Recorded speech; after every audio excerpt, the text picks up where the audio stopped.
হরি বল নিতাই গৌর রাধে শ্যাম হরে কৃষ্ণ হরি বল নিতাই গৌর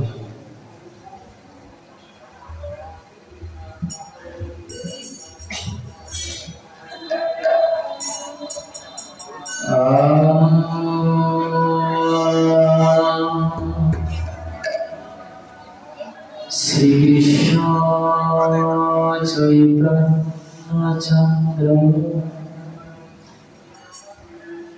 শ্রীপাদ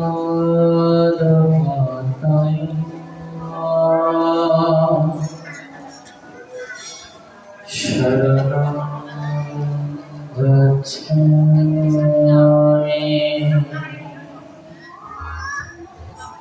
শ্রী নিত্যানন্দ চন্দ্রয় শ্রীপাদ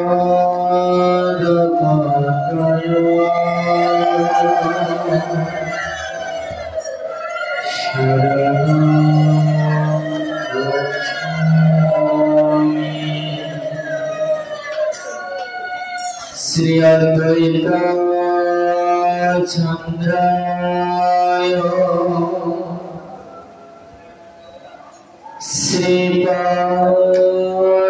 শ্রীপাদপদ্ময় শরণং গচ্ছামি শ্রী গদাধর চন্দ্রায়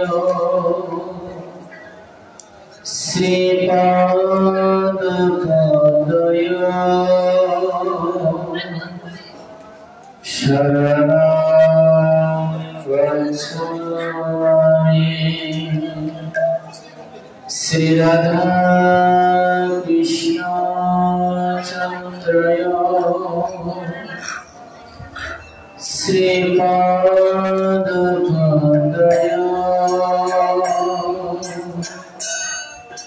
শরণং গচ্ছামি গুরু শরণং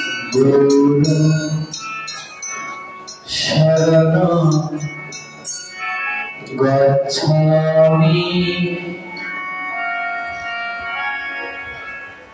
কৃষ্ণ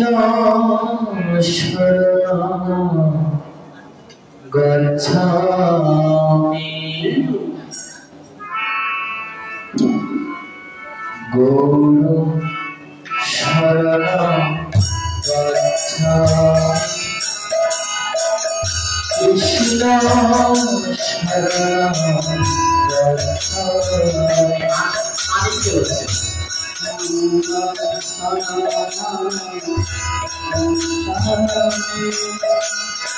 গচ্ছামি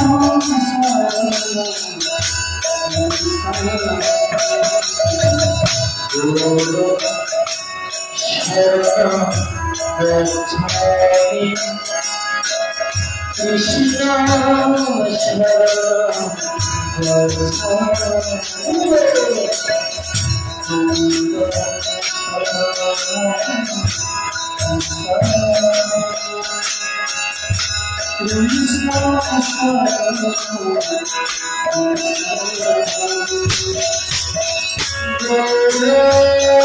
শরণং গচ্ছামি কৃষ্ণ শরণং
প্রেম পুরুষোত্তম সর্বদর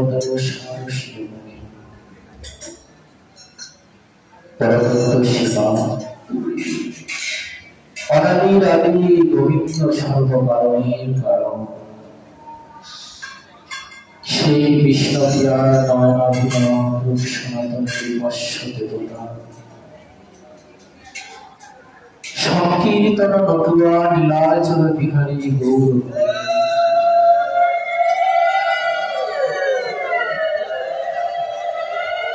প্রিয় পার্শ্বদ বর্জ বিশ্ব বৈষ্ণব হরিণীয় চূড়ামণি শ্রীল নরোত্তম দাস ঠাকুর মহাশয় ভাগবত পুরাণ অবলম্বনে প্রেম ও ভক্তি চন্দ্রিকা নাম মহাগ্রন্থে সাধারণ অন্য ব্যক্তির যে প্রাথমিক অন্তরায় গুরু মহান্ত বৈষ্ণব মহান্ত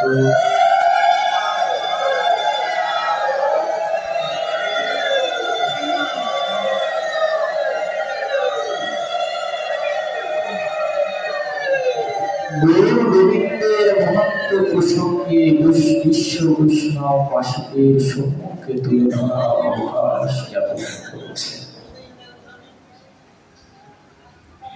আমরা হরিকথার ধারাবাহিকতায় প্রথমে গুরুদেবের মাহাত্ম্য শ্রবণ করেছি, তারপরে বৈষ্ণবের মাহাত্ম্য শ্রবণ করেছি। আজ আমরা গৌরাঙ্গ মহাপ্রভুর যে অবদান সেটি আস্বাদন করব এবং শেষের কথা আগেই বলে রাখি, কাল আমাদের মহারাস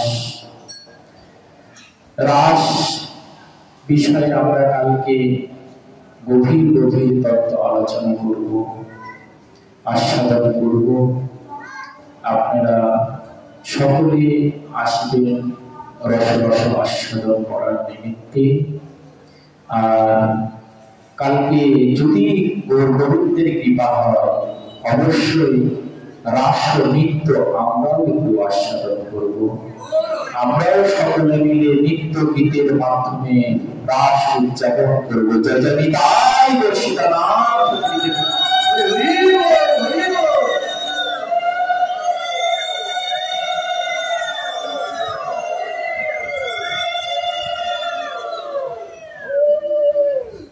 কলিযুগ পাবনাবতার গৌরাঙ্গ মহাপ্রভু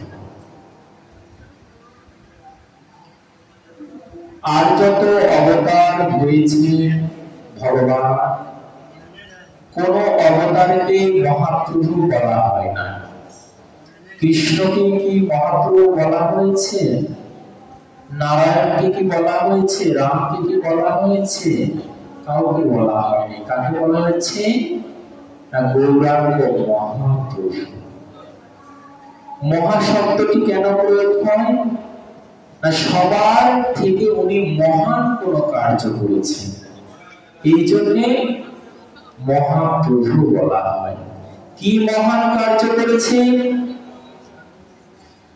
না, অনর্পিত চরিত চিরাগ করুণায় অবতীর্ণ করো, সমর্পিত উন্নত উজ্জ্বল রসাংশ ভক্তি শ্রিয়। যা অনর্পিত ছিল, অর্থাৎ কেউ কাউকে দেয়নি, দিতে পারেনি, দেওয়ার সাধ্যও ছিল না, হেন প্রেম শ্রী চৈতন্য দিলা যথা কথা, জগায় মাথায় পর্যন্ত অন্যের কার কথা। যে প্রেম নারায়ণ দিতে পারেননি, যে প্রেম রাম দিতে পারেননি, যে প্রেম কৃষ্ণ দিতে পারেননি, দেবেন কোত্থেকে? ওনাদের কাছে তো সেটি ছিলই না। প্রেম তো ওনাদের কাছে ছিলই না। প্রেম শূন্য হয়ে ওনারা এসেছিলেন, ঐশ্বর্য নিয়ে এসেছিলেন, কিন্তু গৌরী প্রেমে পরিপূর্ণ হয়ে এনেছেন। আজ নদিয়ার বুকে সেই গৌরব থেকে অনর্পিত প্রেম, যে প্রেম ব্রহ্মা মহেশ্বরাদিও বাঞ্ছা করেন, তারাও ওই প্রেম দুর্লভ মনে করেন, প্রাপ্ত হতে পারেন না, সেই প্রেম মহাপ্রভু আজ মোচা ভরে নদিয়ার পথে ছুটে চলেছে। ও প্রেম নিবি আয়, কি প্রেম নিবি? পথের ধারে ছুটছেন, নদিয়ার পথে পথে ছুটছেন, কিন্তু পথের ধারে কে থাকে? উচ্চ কুলবংশ থাকে, ধনাঢ্য অর্থশালী ব্যক্তি থাকে। পথের ধারে একটা অর্থশালী ব্যক্তি থাকে না। দিনহীন, কাঙাল, দরিদ্র, আর্পিত, নিপীড়িত, ব্যথিত, অবহেলিত, বঞ্চিত ব্যক্তি থাকে। পথের ধারে বঞ্চিত ব্যক্তিরা থাকেন। আজ গৌরহরি মোচা ভরে প্রেম সেই বঞ্চিতদের বিলিয়ে দিচ্ছে অকাল ধরে। সেই পথের ধারে 20 তলা 30 তলা ঊর্ধ্বে সেই উচ্চ গুণ সম্পূর্ণ ব্যক্তি রয়েছেন। মনে করলেন গৌরহরি নদিয়াতে প্রেম বিলাই দিচ্ছে, আমরাও যাই, আমরাও আস্বাদন করি। কিন্তু সেই 10 তলা বিল্ডিং থেকে নামতে নামতে নামতে নামতে দেখছেন প্রেম ফুরিয়ে গিয়েছে। ফুরাবে না? পথের ধারে যারা ছিল তারা তো কাঙাল, ক্ষুধার্ত ছিল, পাওয়া মাত্রই তারা গ্রাস করেছে। মহাজন বলেছেন, যারা এই মান অভিমান রূপ অভিমানের 10 তলা 20 তলার বিল্ডিং এর উপরে বসে আছেন, ওই মান ভাঙতে ভাঙতে দেখবেন তাদের জীবনের সময় শেষ হয়ে গেছে। গৌরহরিকে বলা হয় কাঙালের ঠাকুর। তোমার শাস্ত্রে কি দেখাতে পারবেন গৌরহরিকে ধনীর ঠাকুর বলা হয়েছে, পণ্ডিতের ঠাকুর বলা হয়েছে, জ্ঞানীর ঠাকুর বলা হয়েছে? না, কাঙালের ঠাকুর। কাই মনোবচনে কাঙাল হতে না পারলে গৌরহরি কৃপা লাভ করা সম্ভব নয়। অন্য কোন ভগবানের কথা বাদ দিন, রামের ভক্তের মধ্যে অহংকার থাকলেও থাকতে পারে, নারায়ণের ভক্তের মনে অহংকার থাকলেও থাকতে পারে, নৃসিংহদেবের ভগবানের ভক্তের মনে অহংকার থাকলেও থাকতে পারে, কৃষ্ণের ভক্তের মনে অহংকার থাকলেও থাকতে পারে। কিন্তু আমার গৌরহরির ভক্ত যারা, তারা কায় মনোবচনে কাঙাল। কাঙাল না হলে অন্যান্য ভগবানের ভক্ত হতে পারবে, কিন্তু আমার গৌরহরির ভক্ত হতে পারেন না। বৃন্দাবন থেকে যারা আসতেন না, গৌরহরি তাদেরকে জিজ্ঞেস করতেন, কান্থা করো ইয়ামর কাঙাল ভক্তগণ। মোর কাঙাল ভক্তগণ, এখানে মোর শব্দটি প্রয়োগ হচ্ছে আমার। এই আমার ভিতরে ঢুকেছেন গৌরহরি, কত আপন করেছেন আমার ভক্তগণ। কারা আমার ভক্ত? যারা কাঙাল হতে পেরেছেন। কাঙাল কারা হয়েছে? রূপ সনাতন রঘুনাথ চক্রযুদ্ধ শ্রীজিত লোকনাথ, এরা হয়েছেন কারা? আজ আমাদের বাংলার সন্তান, আপনারা সবাই চিনবেন তাকে, নরোত্তম দাস ঠাকুর মহাশয়। এই রাজশাহী, এই ক্ষেত্রে তাহার জন্ম, রাজা কৃষ্ণানন্দ দত্ত এবং নারায়ণী দেবীর গর্ভে। এখনো 500,000 বিঘা জমি অন্যেরা দখল করে খাচ্ছে। এত বিষয় সম্পত্তির পুত্র উনি, তবুও সমস্ত পরিত্যাগ করে বৃন্দাবনে ছুটে চলেছেন। আমি হরি বলবো আর মদন মোহন হয়ে বলবো, এই রূপে আমি ব্রজের পথে চলবো। বিষয়ের আশা করেন না। কানার কারা হয়েছে? রঘুনাথ দাস। পিতার অজস্র সম্পদ, অজস্র ঐশ্বর্য, পিতামাতা মনে করলেন সন্তানকে বেঁধে রাখবো, সংসার বন্ধনে বেঁধে রাখবো। হয়তো টাকা পয়সার উপরে তার লোভ নাই, কিন্তু স্ত্রীর উপরে লোভ, এটি তো থাকবে। এই জন্য তাকে সুন্দর স্ত্রী করলেন, যে সুন্দর স্ত্রীর সঙ্গে তার বিয়ে হবে। যেই বিয়ের কথা শুনে রাতের অন্ধকারে পালিয়ে গেলেন। কোথায় গেলেন? আমার গৌরহরির চরণে গিয়ে নিপতিত হলেন। গৌরহরি বলছে, রঘুনাথ তুমি এসেছো, ভালোই করেছো। মায়া তোমাকে, মায়া থেকে ভগবান তোমাকে উদ্ধার করেছে। যাও তুমি বৃন্দাবনে গিয়ে ভজন করো। রঘুনাথের ভজন একবার দর্শন করো। রঘুনাথ দাস গোস্বামী পাদ বিষয়ে লালসা হবে বলে সমস্ত বিষয়কে পরিত্যাগ করলেন। প্রতিদিন মাধুকরী করে আনে, মাধুকরী করে উনি আহার করেন।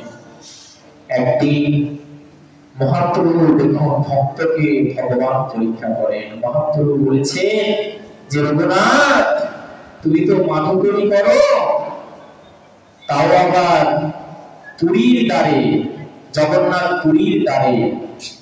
মাধুকরী করার বেশ্যাবৃত্তি করা একই কথা, দুটোই তো চেয়ে খাওয়া।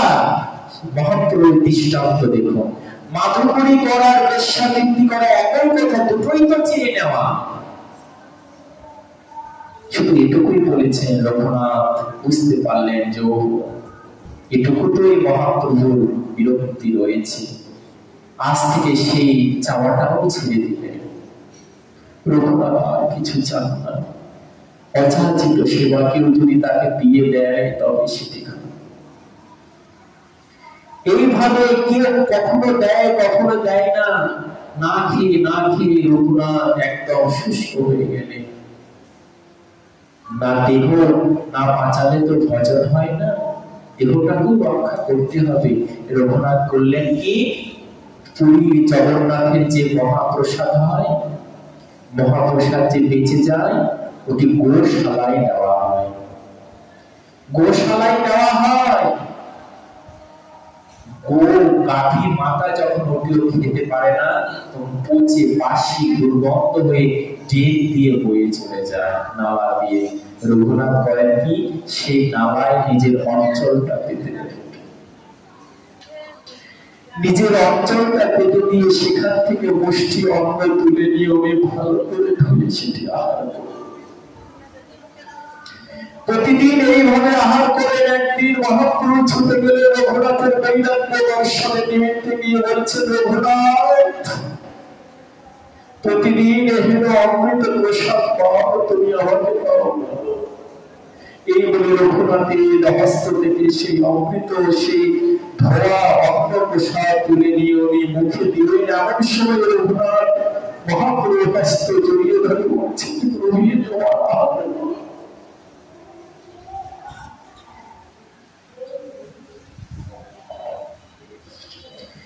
এ তোমার আহার,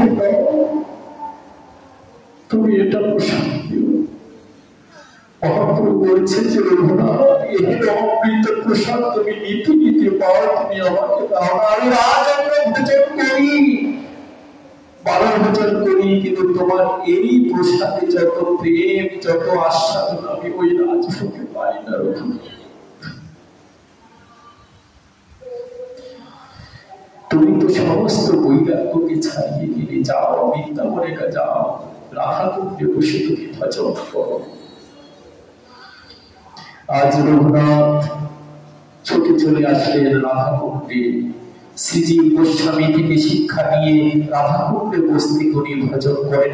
এতটাই ভজনে অনুরাগ যে রাধারানী স্বয়ং তার সেবা করে।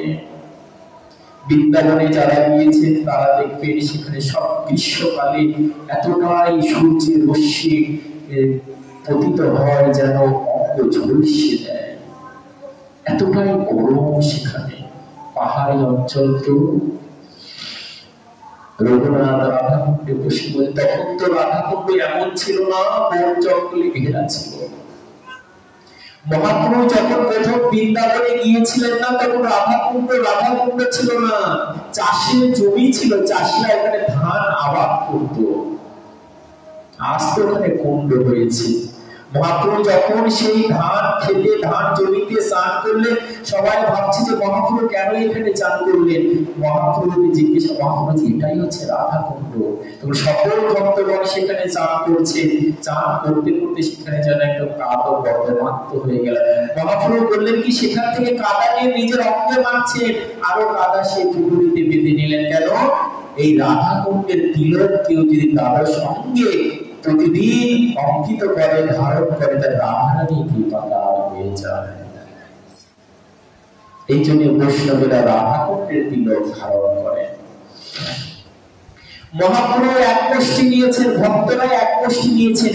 সকল ভক্তদের গোষ্ঠী নিতে দেখলেন ওখানে একটা দরবার হয়ে গেল।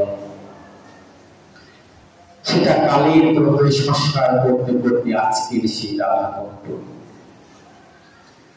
রঘুনাথ সেই বন জঙ্গলে ঘেরা রাধাকুণ্ডের ভিতরে ভজন করে।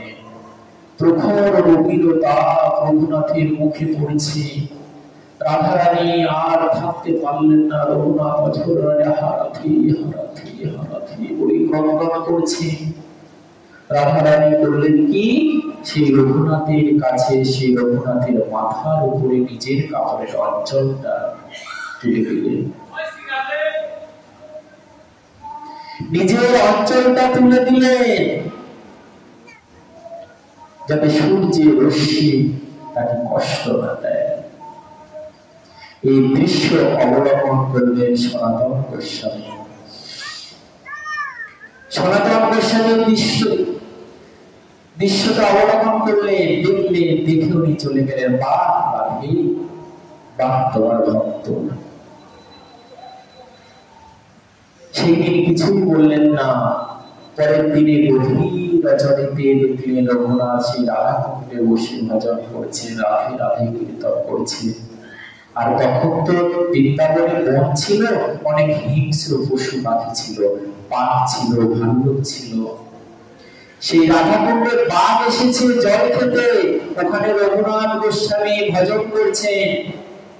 ভগবান শ্রীকৃষ্ণ বললেন কি, সেই বাঘকে তাড়ানোর জন্য একটি লাঠি নিয়ে ওখানে দাঁড়িয়ে গেলেন। সনাতন গোস্বামী প্রাপ্ত স্নান করতে গিয়েছিলেন, সেই দৃশ্যটি দর্শন করলেন। ভক্ত বসে বসে স্মরণ করছে, ধ্যান করছে, আর ভগবান লাঠি দিয়ে ভক্তকে পাহারা দিচ্ছে। আর রাধারানী তার অঞ্চলটার উপরে দিয়ে সেবা করছে। পরের দিনে রঘুনাথকে ডেকে বললেন, রঘুনাথ তুমি বৃন্দাবনে এসেছো কেন? প্রভু আমি কৃষ্ণ ভজন করতে, রাধারানীর সেবা করতে এসেছি। কিন্তু তুমি রাধারানীর সেবা করতে এসেছো না রাধা রানীদের কাছ থেকে তুমি সেবা নিতে এসেছো? কেন প্রভু, কেন তুমি জানো না? তুমি প্রখর রবির তাপে রাধাকুণ্ডে বসে ভজন করো, রাধারানী থাকতে না পারে এসে তোমার মাথার উপরে অঞ্চল দিয়ে দেয়। রাতের অন্ধকারে বাঘ ভাল্লুক থেকে বাঁচানোর জন্য স্বয়ং ভগবান বেত্র নিয়ে দাঁড়িয়ে থাকে। তুমি কি তাদের দাসী বানিয়েছ? অঝোর নয়নে কাঁদছে যে আমার জন্য যুগলের এত কষ্ট।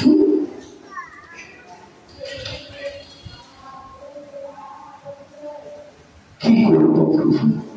সনাতন বলেছে কি করবে জানো? তুমি আর রাধা কুণ্ডে সবসময় বসবে না, তুমি কুটির নির্মাণ করো, কুটিরের মধ্যে বসে ভজন করো। দেখুন কেমন বৈরাগ্য।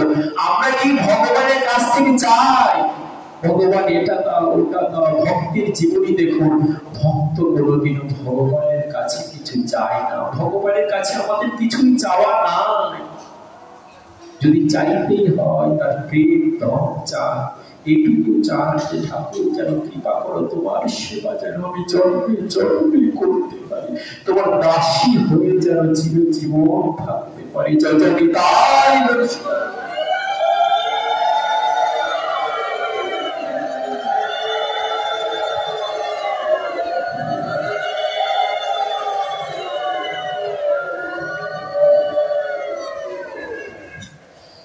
চরণের দাস হয়ে যেন চিরজীবন থাকতে পারি। আমরা ভগবানের কাছে কি চাই? মানত করি না?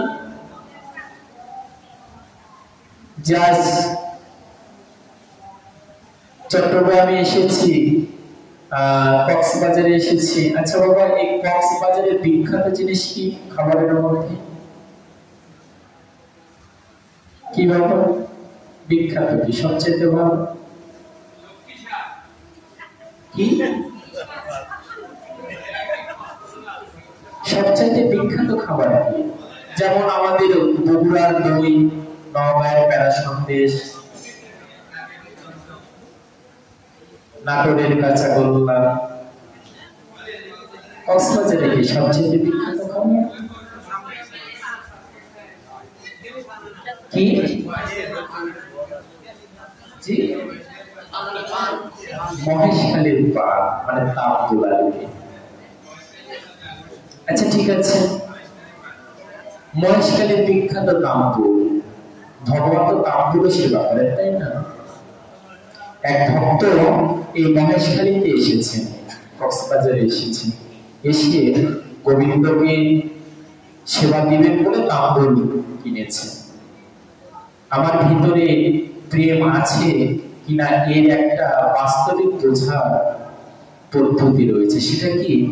যখন আপনি বাজারে যাবেন, বাজারে গিয়ে রকমারি মিষ্টি মিষ্টান্ন ভালো ভালো জিনিস দেখি যখন আপনার মনে হবে যে এই মিষ্টি যদি আমি খেতে পারতাম, এতটা স্বাদ হবে, এটা হবে, তখন জানবেন যে আপনার ভিতরে আত্ম ইন্দ্রিয় বৃদ্ধি বাঞ্ছা রয়েছে, আপনার ভিতরে প্রেম না।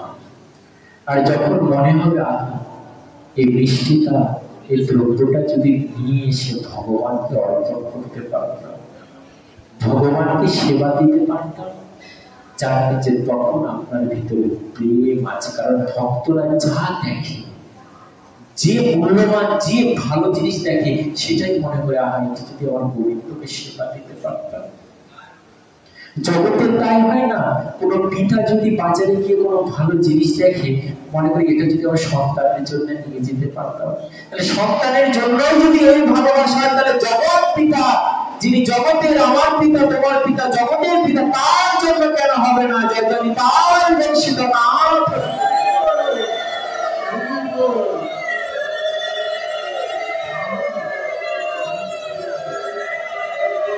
ভক্ত করলেন কি? মহেশখালীর সেই আগুন আলা পান, নাকি মুখে দিলে আগুন হয়, নিয়ে আসলেন, ভগবানকে সেবা দিলেন। ভগবান তো তাম্বুল ভোজনের শেষে তাম্বুল সেবা করেন মুখশুদ্ধির জন্য, তাম্বুল সেবা করলেন। ভক্তরা খুব সুন্দর করে সেবা দিয়েছে। এখন সেবা দেওয়া হওয়ার পর ভক্ত এখন ভগবানকে বলেছে যে হে ভগবান, কম কথা, আমি মহেশখালীতে তাম্বুল সেবা দিয়েছি তোমাকে, এত বড় একটা লিস্ট বের করলেন। আমার কোমরে ব্যথা, কোমর ব্যথা ভালো করে দাও, আমার সন্তান চাকরি পাচ্ছে না, চাকরি দিয়ে দাও, বিয়ে হচ্ছে না, বিয়ে দিয়ে দাও, মেয়ের বিয়ে হচ্ছে না, পড়াশোনা হচ্ছে না, তাকে দিয়ে দাও, সংসারে উন্নতি দাও, এটা দাও, ওটা দাও, ধনম দেহি জনম দেহি বিদ্যার দেহি গোবিন্দ সুন্দরী দেহি দেহি বলে না, অমুক দেহি অমুক দেহি। ভগবান এখন চিন্তা করছে যে বাবা তাম্বুল খেয়ে আমি ফেঁসে গিয়েছি, আগে যদি জানতাম তাহলে পাম্পদারে খেতাম না। এটা প্রেম নয়, এটা ভগবানের সঙ্গে একটা চুক্তি হলো যে ভগবান আমি তোমাকে দিয়েছি, এর বিনিময়ে তুমি আমাকে দাও। প্রেমে কোনো বিনিময় হয় না, প্রেমে কোনো বিনিময় হয় না, প্রেম দিয়ে শুরু, তাই না? প্রেম নিতে জানে না, প্রেম দিতে জানে, তাই কিনা? যেভাবে মাথা নাড়ছেন মনে হচ্ছে প্রেমে পড়েছিলেন। সত্যি অপ্রাকৃত প্রেম বুঝতে হলে মাঝে মাঝে জগতের প্রেম অনুভব করতে হয়। যখন কেউ শুদ্ধ প্রেমে পড়বে, প্রকৃত ভালোবাসায় পড়বে, তখন সেই ভালোবাসার মানুষকে শুধু সেবা করতে ইচ্ছা হবে, তার থেকে সেবা নিতে নয়। তদ্রূপ ভগবানের সঙ্গে কোনো ভক্তের যদি প্রেম হয়ে যায়, ভালোবাসা হয়ে যায়, সেই ভক্ত শুধু দিন রাত ভগবানের সেবা চিন্তনেই থাকবে। ভক্তি শব্দের অর্থ কি? আমরা তো ভক্তি শব্দের অর্থই জানি না। ধ্বজ ইন্দ্রেষু বৈ ধাতু সেবায় পরিকীর্তিত, গরুড় পুরাণ। কি ধ্বজ শব্দ এসেছে, ভক্তি শব্দ এসেছে ধ্বজ শব্দ ধাতু থেকে, যার অর্থ হচ্ছে সেবা। কায় মন বচনে সেবা। কি সেবা? নাম সেবা, ধাম সেবা, বিপ্র সেবা, গ্রন্থ সেবা, বৈষ্ণব সেবা, হরি কথা সেবা, সর্বদাই সেবার ভিতরে থাকবে। এই যে আজ আমরা এখানে সমবেত হয়েছি, এটাও একটা সেবা। কি সেবা? এটা হচ্ছে হরি কথা সেবা। নবমীটা ভক্তি প্রথমে বলছে শ্রবণা,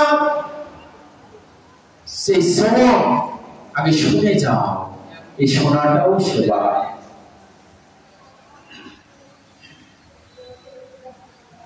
তাই রঘুনাথ গোস্বামী পাদ বৈরাগ্যের চূড়ান্ত পর্যায়ে জগজীব বাসীকে মহাপ্রভুর কৃপা করুণায় প্রকাশ করছেন। এই জগজীব বাসী, তোমরা যদি গৌর ভজনই করবে, যদি গৌরাঙ্গের অনুরাগী হবে, তাহলে রঘুনাথের জীবনী তোমরা দেখো, রঘুনাথের জীবনী তোমরা দেখো।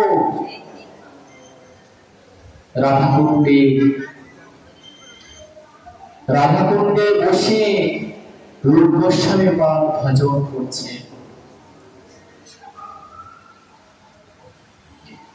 স্মরণে রয়েছে, স্মরণে মননে হঠাৎ তার মনে চিন্তা হলো, যাহা অনেকদিন থেকে লবণ ছাড়া রুটি, মহাপ্রভু যারা ভক্ত না, তারা কিন্তু 12 ভোজন সেবা করতেন না।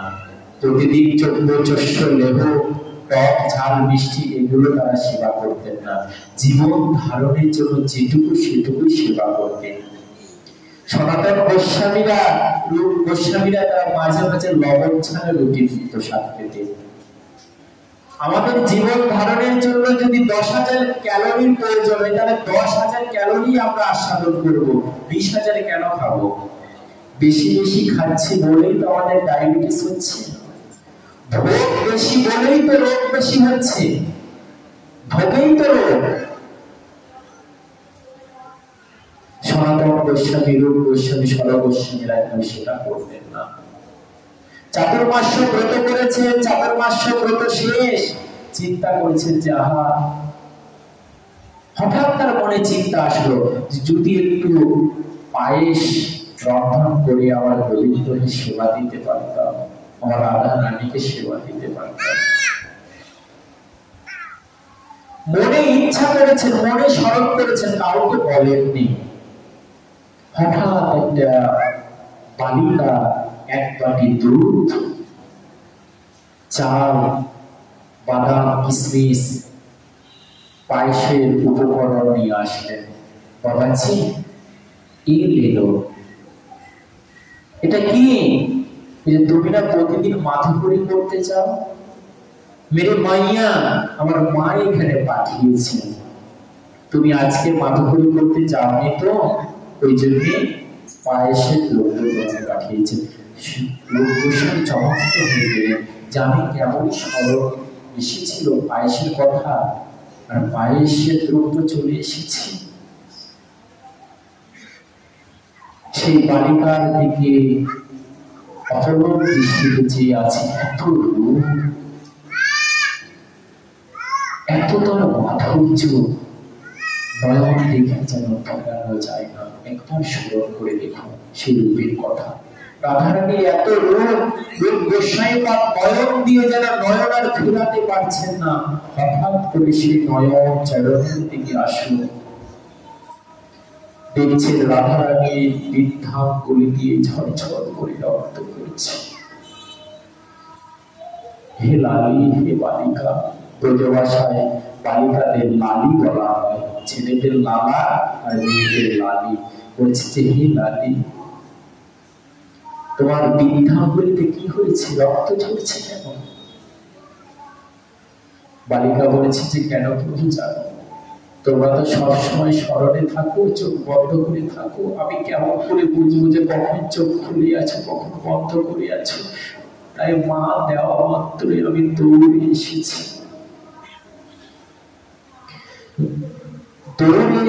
দৌড়ে আস্তে আস্তে ব্রজের পথটাকে আমার পা করে নিয়েছি। ওকে নিয়ে তুমি চিন্তা করো না, আমি কিছু লাগিয়ে নিব, আমি কিছু লাগিয়ে নিব। গোসাইপাদ বলছে যে কেন, আমি লাগিয়ে দিই? চরণ আর স্পর্শ করতে দিলেন না। বলছে যে ঠিক আছে বাবাজি, এই পাত্রটা এখানে থাক, আমি পরে এসে দিয়ে যাব। তুমি করলেন কি? পায়েস রন্ধন করলেন। ইতিমধ্যে সনাতন গোস্বামী রূপ গোস্বামী কুঞ্জে আসলেন। রূপ গোস্বামী বলছে যে বাহ, অনেকদিন পর দাদা এসেছে, ভালোই হয়েছে, আজ পায়েস রান্না হয়েছে, ঠাকুরকে প্রসাদ দিয়ে দাদাকে সেবা দেওয়া যাবে। ভোগাদি রন্ধন করে ঠাকুরের ঘরে নিয়ে গেলেন। সনাতন গোস্বামী সেই প্রসাদ রাধা গোবিন্দকে নিবেদন করলেন। নিবেদন করে যখন স্মরণে আসলে দেখছেন অধর নয়ন অশ্রু প্রবাহিত হচ্ছে, দেহ রোমাঞ্চিত হচ্ছে, স্মরণ যেন ধারাবাহিকতায় প্রকাশিত হচ্ছে। এমনটা তো কোনোদিনও হয় না। এত সুগ্রাম, এত প্রেম, এমনটা তো কোনোদিনও হয় না। দেখুন প্রসাদের গুণ কেমন। যে প্রসাদ স্বয়ং ভগবান আস্বাদন করেন, সে প্রসাদের আস্বাদন, সে প্রসাদ দর্শন মাত্র হৃদয় পবিত্র হয়ে যায়। প্রসাদ শব্দের অর্থই কি? প্রসাদ শব্দের অর্থই হচ্ছে কৃপা। ব্যাকরণ কৌমুদীতে দেখবেন প্রসাদ শব্দের অর্থই হচ্ছে কৃপা। সনাতন গোস্বামী যখন সে প্রসাদটি আস্বাদন করছেন, মনে হচ্ছে এটা যেন রাধা রানী স্বয়ং অধরামৃত। এত পায়েস আমি আস্বাদন করেছি, আজকের মতো এতটা আস্বাদন আমি কোনোদিনও করতে পারি না। আস্বাদন করার পর রূপ গোস্বামীকে বলেছেন যে রূপ, এই পায়েস তুমি কোথায় পেয়েছ?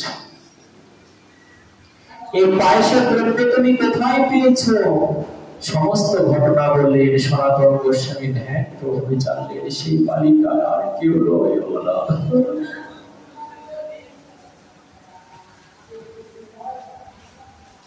এটা আমার রাধা। সনাতন গোস্বামী রূপ গোস্বামীকে বলেছেন যে রূপ, তুমি কি রাধা রানীকে চাকরানী পেয়েছ? তুমি এসেছো রাধা রানীর ভজন করতে, রাধা রানীর সেবা করতে, আর তুমি রাধা রানী থেকে সেবা নিচ্ছ। আজ থেকে তুমি কোনো কিছু চাইবে না। এখানে দৃষ্টান্ত দিলেন, ভক্তের মনে কোনোদিনও কোনো চাওয়া বাসনা যেন না থাকে, নিষ্কাম। ভক্তের হৃদয়ে কোনো চাওয়া নাই, কোনো বাসনা নয়। ভক্ত যদি কায় মনোবাঞ্ছনে কোনো বাঞ্ছা করে, ভগবানের কি সাধ্য নাই? সাধ্য আছে সে বাঞ্ছা না করে।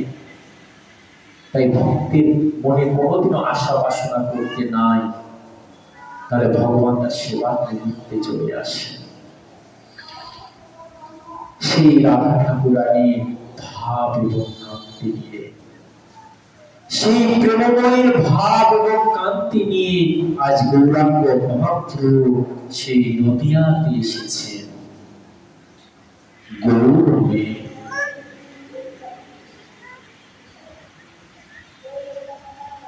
যদস্যি বিহর কৃষ্ণ করে অন্তর্ধান করি করে করে অনুমান চিরকাল নাহি করি কৃষ্ণ ভক্তি দান কৃষ্ণ ভক্তি বিনা নিষ্ফল করা।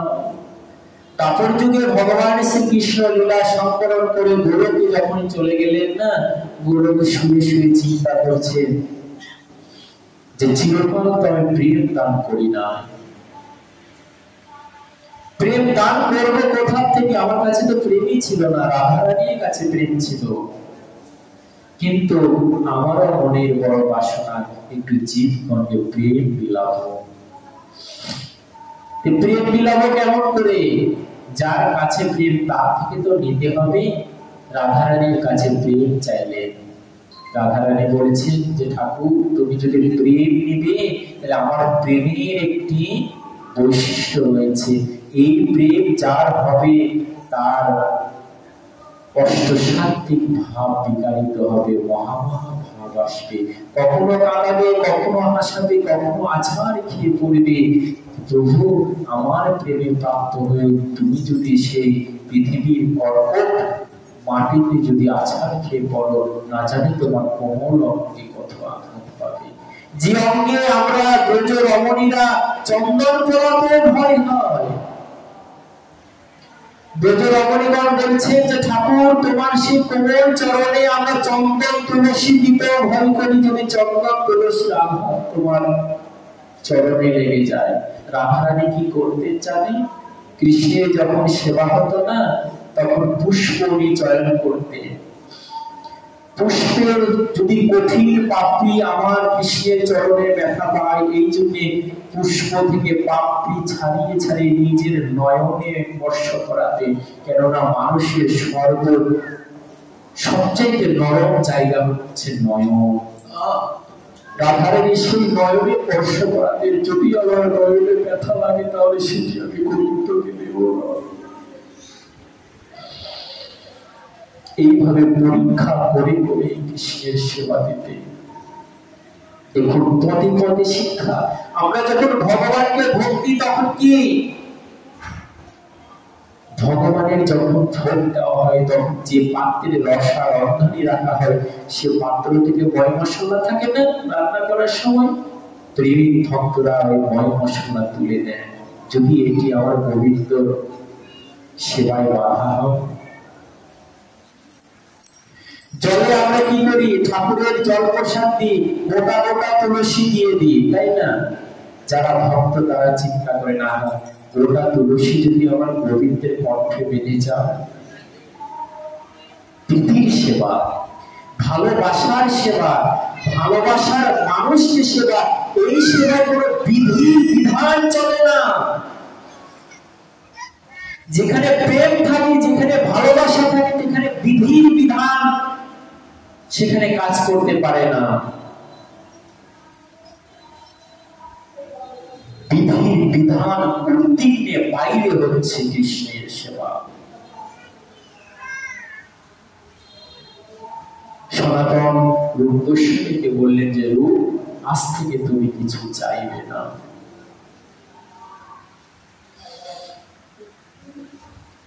সেই রাধারানীর প্রেম কান্তি নিয়ে আজ গৌর হয়ে এসেছেন। রাধারানী বলছেন কি, যে তুমি যখন আমার ভাব নিবে, তখন আমার কান্তিটা নাও, আমার দেহটা নাও। কেন?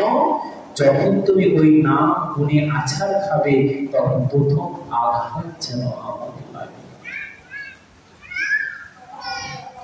প্রথম আঘাত যেন আমি পাই। ধরা পড়েছিল রায় রামানন্দের সঙ্গে সাধ্য সাধন করতে সেই গোদাবরী তীরে। রায় রামানন্দ বলেছিলেন যে প্রভু কহিলে দেখিল তোমায় সন্ন্যাসী স্বরূপ, এবে তোমায় দেখি কেন শ্যাম গোপরূপ। প্রথমে যখন আসলাম তখন আমি দেখলাম তুমি সন্ন্যাসী স্বরূপ, কিন্তু কথা বলতে বলতে এখন দেখছি তুমি সেই গোপরূপ। বাহিরে তোমার একটা আবরণ রয়েছে, ভিতরে তো তুমি কৃষ্ণ। রাধারানী করলেন কি, কৃষ্ণকে ভিতরে রেখেছেন, বাহির দিয়ে তিনি আবরণ করে রেখেছেন, যেন প্রথম আঘাত রাধারানী প্রাপ্ত হয়। এই সেবা। আর আমি কি করছি, ঠাকুরের ঘরে মন্দির সাজিয়ে রেখেছি, ওই মন্দিরে তো সেবা তো দূরের কথা, মাকড়সা গিয়ে ভাষা করছে, ধুলো বিস্তার করে গেছে, বিগ্রহটা মোছন করছি না, তাই হয়েছে না? এমন অনেক মন্দির, অনেক মঠ রয়েছে, দেখলে একদম হৃদয় ভেঙে যায়, যে ঠাকুরের মটকের উপরে, চূড়ার উপরে মাকড়সার ভাষা। পূজারী সেবা করছে, এই জন্যে পূজারীকে নিতে হয় প্রেমী পূজারী, যে কার মনোবচনে সেবা করে, মাস উত্তীর্ণের জন্য নয়, যে মাস শেষ মাইনে পেলাম, এই পূজারী আমাদের দরকার নাই। যে ঠাকুরের ভক্ত হয়ে ঠাকুরের সেবা করে, ঠাকুর মন্দির দেখলেই বুঝতে পারবেন যে কোন ঠাকুরের নিত্য সেবা হয়। মন্দিরের পরিপাটি, মন্দিরের সুগন্ধ, মন্দিরের চেহারা, ঠাকুরের বিগ্রহের বদন দর্শন করলেই বোঝা যায় যে কোন বিগ্রহ নিত্য সেবা করে।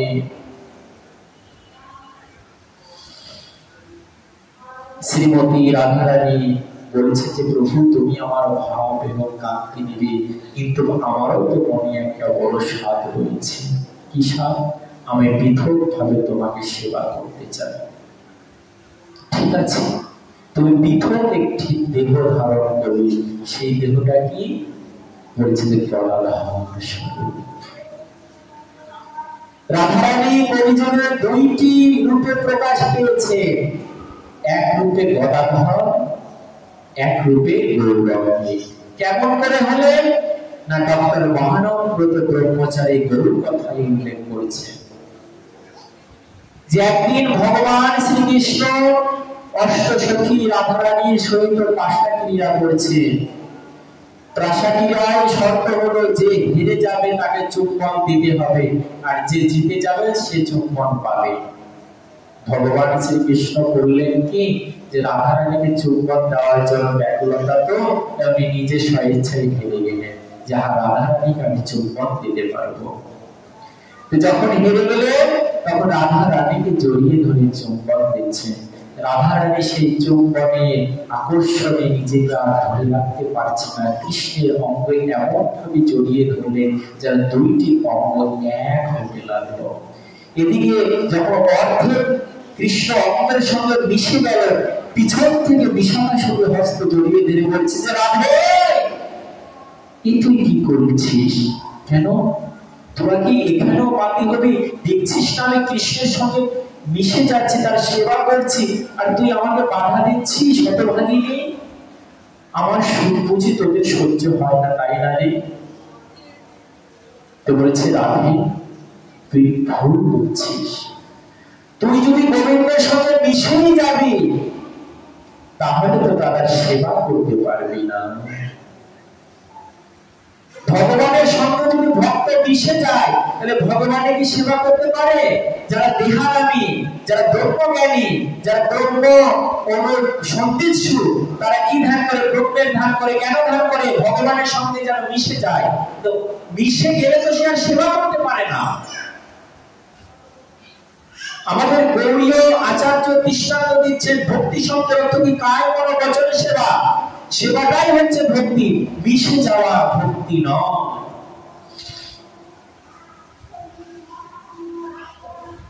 বিশাখা সখী বলছেন, তুই যদি মিশে যাবি তাহলে তো আর সেবা করতে পারবি না।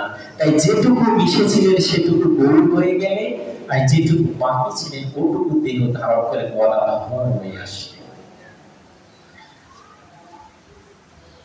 এই গদাধর হয়ে এসে গৌর হরির পিছনে পিছনে ঘুরে ঘুরে সেবা করছে।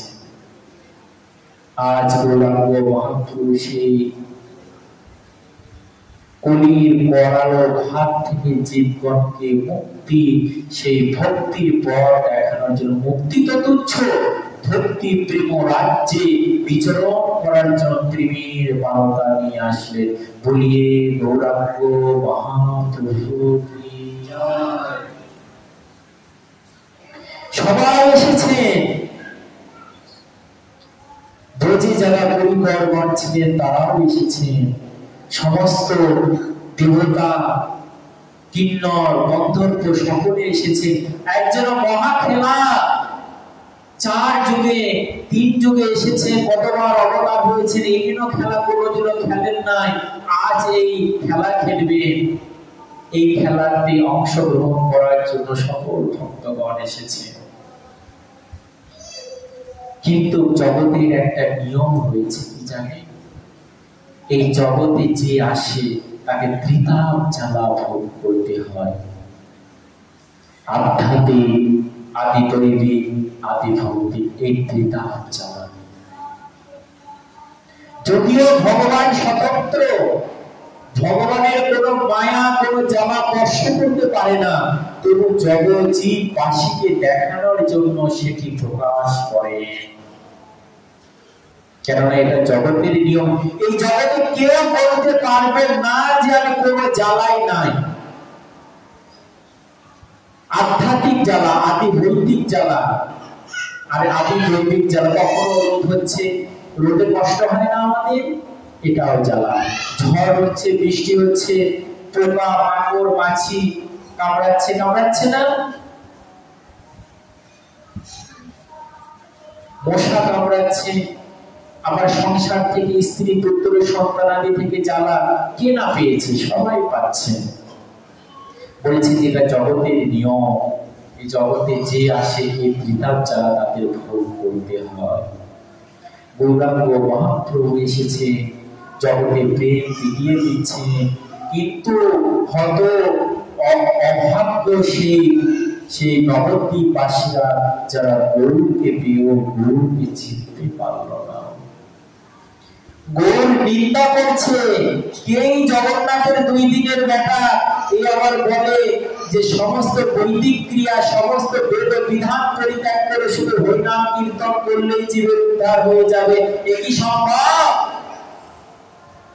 ব্রাহ্মণেরা চিন্তা করলে যে যদি এই হরিনাম কৃষ্ণ নামেই যদি সবাই মেতে ওঠে, তাহলে তো পূজা পার্বণ আর কিছু থাকবে না। আর পূজা পার্বণ এই যে না থাকে, তাহলে তো আমাদের কামাইটা আর হবে না। নিজের স্বার্থ দেখার জন্য গৌর হরিকে ওনারা বিদ্বেষী ভাব, তাই হয় না?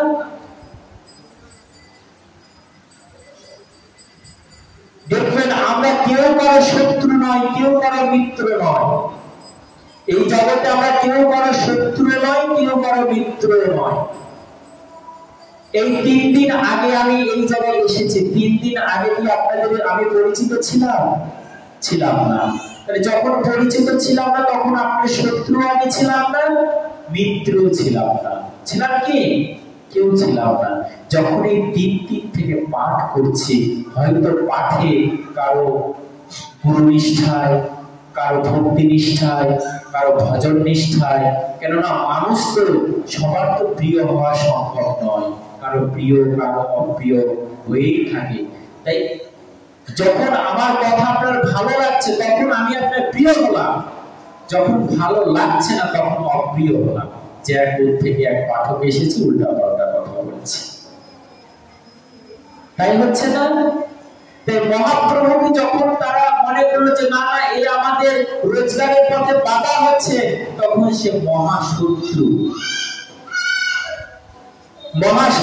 হয়ে গেলেন গৌরহরি। যে গৌরহরির সেই খ্যাপা, ওগুলো মানা যাবে না, হরিনাম কীর্তন করা যাবে না,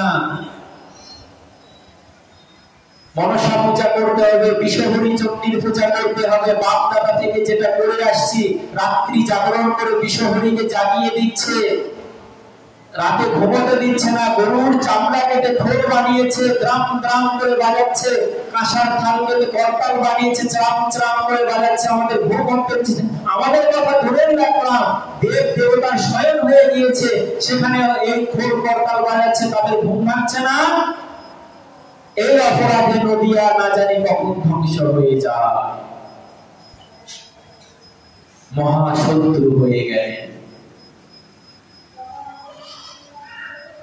মহাপ্রভু চিন্তা করলেন যে আমারে না মানিলে হবে লোক হবে নাশ, এই লাগি কৃপার্থ প্রভু করিলা সন্ন্যাস। মহাপ্রভু চিন্তা করলেন কি, কৃষ্ণ না মানিলে তারে দৈত্য করে মানি, চৈতন্য না মানিলে দইছে দৈত্য সে জানি। চৈতন্য চরিতামৃত কৃষ্ণদাস কবিরাজ গোস্বামী পদ উল্লেখ করেছেন। কৃষ্ণ যারা মানেন না তাদের কি বলা হয়? অসুর, তাই না? কংস, বকাসুর, ধেনাসুর, তৃণাসুর এরা কৃষ্ণকে মানেনি, তাই এরা অসুর বলে পরিচিত। তদ্রূপ চৈতন্য যারা মানছেন না তারাও একটা অসুর। তো বলছে যে এই কলিযুগে আমি অবতার, আমারে না মানিলে সব লোক হবে নাশ। কেননা যে যুগের যে প্রধানমন্ত্রী তাকে যদি তার আইন যদি মানা না হয় তাহলে কি রাজদ্রোহী করা হয় না? সে প্রজা কি থাকতে পারবে, টিকে থাকতে পারবে? সে ধ্বংস হয়ে যাবে, রাজদ্রোহী মামলা হয়ে যাবে, তাই হবে না? তাই আমাদের এই রাজ্যের এই কলিযুগের মহারাজ, এই কলিযুগের ভগবান হচ্ছেন গৌরাঙ্গ মহাপ্রভু। এই মহাপ্রভুকে যদি না আমরা না মানি তাহলে কি রাজদ্রোহী করছি, ভগবানের বিরোধিতা করছি। মহাপ্রভু চিন্তা করলেন যে আমারে না মানিলে হবে লোক হবে নাশ, এই লাগি কৃপার্থ প্রভু করিলা সন্ন্যাস। এর জন্যই উনি সন্ন্যাস নিলেন। কেন? সন্ন্যাসী বুদ্ধিতে মরে করিবে নমস্কার, তথাপি কুণ্ঠিবে দুঃখ পাইবে নিস্তার। এই গৌর হরি রূপে আমাকে তো প্রণাম করলো না, আমাকে তো মানলো না, কিন্তু আমি যদি সন্ন্যাসী হয়ে যাই, সন্ন্যাসীর বুদ্ধিতে যদি একবার আমাকে প্রণাম করে, আমি তৎক্ষণাৎ তাকে প্রেম দিয়ে ধন্য করে দিব। জয় জয় নিতাই গৌর সীতানাথ।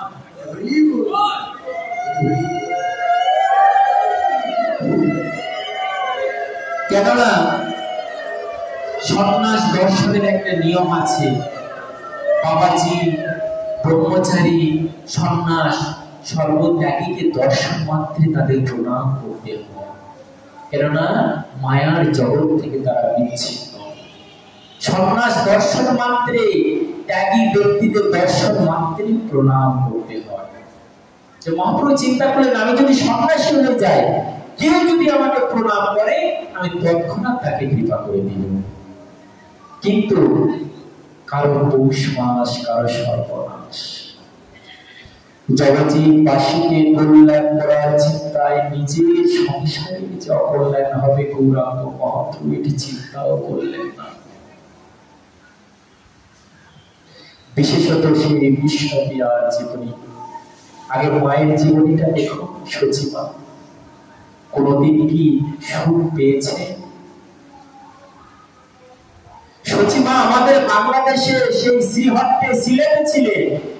তার পৈতৃক জগন্নাথ মিশ্রের পৈতৃক নিবাস ছিল আমাদের বাংলাদেশে শ্রীহট্টে। উপেন্দ্র মিশ্র, জগন্নাথের পিতা উপেন্দ্র মিশ্র, শ্রীহট্টে তার বাসা। এখনো যারা শ্রীহট্টে যান, সে সিলেটে যান, এখনো তাদের পৈতৃক পিতা দেখতে পাবেন। কি শান্তি পেয়েছেন! গর্ভে যখন নিমাই আসলেন তখন দৈববাণী হলো যে মা আমি তোমার গর্ভে আছি, কিন্তু বাংলাতে আমি ভূমিষ্ঠ হব না, তুমি নবদ্বীপে যাও, সেখানে আমি ভূমিষ্ঠ হব। নবদ্বীপে যখন গেলেন সেই নিমাই ভূমিষ্ঠ হলেন। সেই বাছার মুখ দর্শন করে মা সমস্ত সেই পুষ্প জ্বালা ভুলে গিয়ে সেই নিমাইয়ের বদলে বারবার চুম্বন দিচ্ছে। সেই শিশুটি শিশু বলার নয় বাড়তে লাগলো। যখন বড় হয়ে গেলেন, সন্তানকে শিক্ষা দেবেন, মানুষ করবেন, তখনই জগন্নাথ মিশ্র নিত্যলীলায় প্রবেশ করলেন। স্বামী হারানোর যে কত বেদনা, কত দুঃখ যে নারীর যায় সে নারী হচ্ছে। চোখ দিয়ে যেন অন্ধকার দেখতে লাগলেন যে ছোট ছোট দুটি বাচ্চা, বিশ্বভর আর বিশ্বরূপ, স্বামী নাই, কিভাবে চলবে?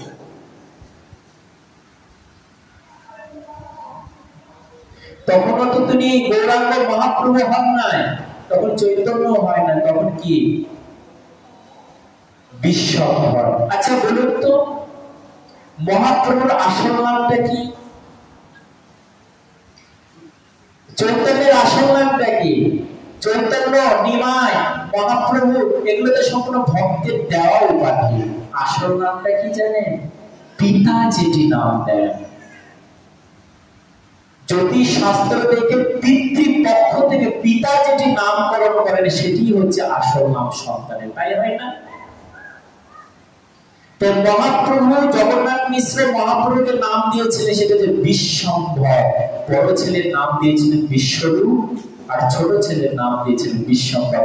মহাপ্রভু যখন সিগনেচার করতেন, কোন দলিলে যখন সাইন করতেন, তখন বিশ্বম্ভর নাম লিখতেন। ওটি ছিলেন মহাপ্রভু আসল নাম। আর যত নাম সমস্ত ভক্তের দেওয়া উপাধি। তাই মহাপ্রভু সেই ছোটবেলায় থেকে পিতৃহারা। মহাপ্রভু যে ছোটবেলায় থেকে ভক্ত ছিলেন, ভক্ত হয়ে জন্মেছিলেন এমনটা নয়। আশ্চর্য হবেন, মহাপ্রভু কিন্তু ছোটবেলায় ভক্ত বিদ্বেষী ছিলেন, ভক্তদের দেখতে পারতেন না।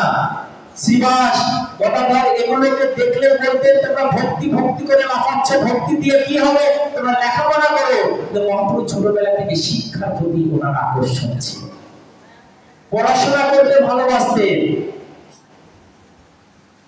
পড়াশোনায় উনি ভালোবাসতেন। সকলকে বলতো ভক্তি ভক্তি ভক্তি করে কি হবে, তোমরা পড়াশোনা করো, শিক্ষা না হলে, জ্ঞান না হলে কোনো কিছুই তোমরা করতে পারবে না।